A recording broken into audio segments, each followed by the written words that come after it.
Here is an existential question for you. Should I buy a condo or should I go for a co-op? Well, it depends. Let's touch on the core differences, which I will simplify as much as possible in this video for the sake of brevity. To the real estate attorneys out there, please forgive me if I butcher some definitions. When you buy a condo, you're buying an actual apartment, which is in legal terms real property. Makes sense, right? So far, so good. When you buy a co-op, you're buying, surprise, surprise, shares of a corporation, which is the actual owner of the building.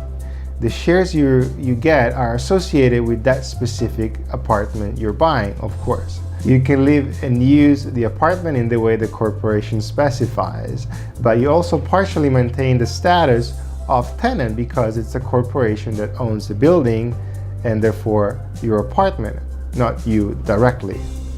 Weird, right? A condo only has a right of first refusal, which means that yes, you will have to put together an information package for the building's board to review because they want to get a sense of who their neighbor is going to be. But the building has no right to turn your sale down unless they want to buy it before you, which is something essentially unheard of because A, the board doesn't really want to meddle in the sale. The board has bought in a condo because they like freedom as well. And B, it's highly unlikely they have sufficient funds in the building's coffers to pull off something like that. So essentially, after your offer is accepted, you're approved by default by a condo. They might ask for another piece of information if something is missing in the package, but that's about it. They cannot really turn you down. A co-op, however, runs exactly like a company, and the company's board has supreme power. In most cases, they decide to meet the prospect for a physical interview after the information package is received, reviewed, and okayed. Or they can decide to reject you after they review the package, terminating your hopes of living in that building. It is rare to be rejected after the physical interview, but of course, possible. And you will never know why you've been rejected. Legally, they don't have to tell you, and of course, they don't want to offer anybody the opportunity to sue them. So they don't share that information.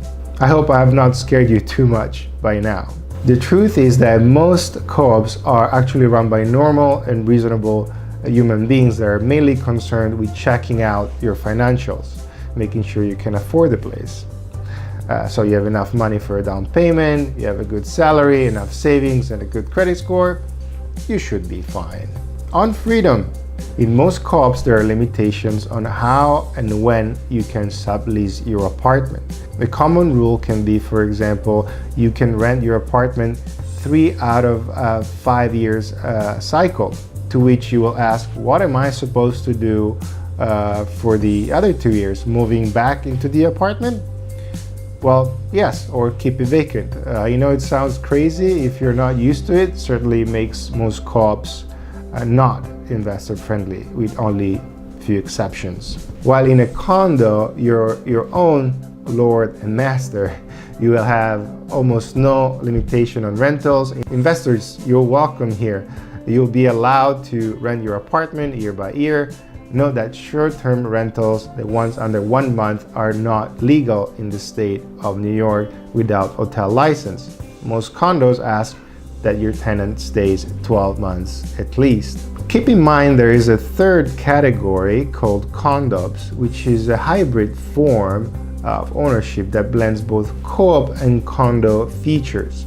In most instances, condos are investor friendly and will have condo-like rules. If there are all these limitations and roadblocks to getting a co-op, you will wonder why people buy them. Well, they're cheaper, at least when it comes to the purchase price. Why are they cheaper? Well, for a couple reasons. First, you need to remember that each co-op can and usually has underlying debt. Mind, I'm not talking about your personal mortgage that you might need to buy the apartment. Just like any other corporation, the company can take on debt for various reasons, whether it's a mortgage tied to the construction of the building or servicing debt taken on for special projects like a major upgrading of the rooftop or the elevators, for example. You should know that you are buying shares of a corporation that is leveraged, that has debt. So in a way, you're buying the equity portion of your apartment and assuming the debt portion of it. Therefore, co-ops normally have higher monthly costs called maintenance, since a portion of the maintenance goes towards paying the underlying building's mortgage. Your maintenance also includes real estate taxes that are paid at the building's level and not individually. Condo apartments, on the other hand, appear more expensive up front, mainly because they're real assets that are sold without underlying buildings that attach to them. You own your condo free and clear. You have your own tax lot number and you pay your real estate taxes individually. Your common charges, what co-ops call maintenance, are typically lower than co-ops since, as we mentioned, they do not include any underlying debt. On how things are run. A key difference between co-ops and condos is that a co-op board has more power to act undisturbed and, for example, spend money and borrow without the approval of a majority of the building shareholders, who sometimes learn about it after the fact. While in a condo situation, extraordinary expenses need to be approved by a majority of the owners in case the amount exceeds predetermined guidelines. Flip tax. What is a flip tax? First of all, the name is deceiving because this is not something imposed by the government. This should be actually called a flip fee. Anyhow, a flip tax is a fee that sometimes, and I stress sometimes, is imposed on the buyer or the seller by the co-op. It can be 1% of the sale price, for example, but it varies. It's just a way for the building to increase its reserve fund and make some dough. It is extremely rare for a condo to levy a flip tax, although technically not impossible. So watch out for this item when you're looking for your home. If you choose a co-op, you might need to share some of your wealth at the closing table. And last but not least, when you're selling your condo, you can get out of it with relative ease after you find a great suitable buyer. While in a co-op, the board will need to bless your buyer, which will take additional time in the sale process. So are you ready to make the decision? What's best for you, condo or co-op?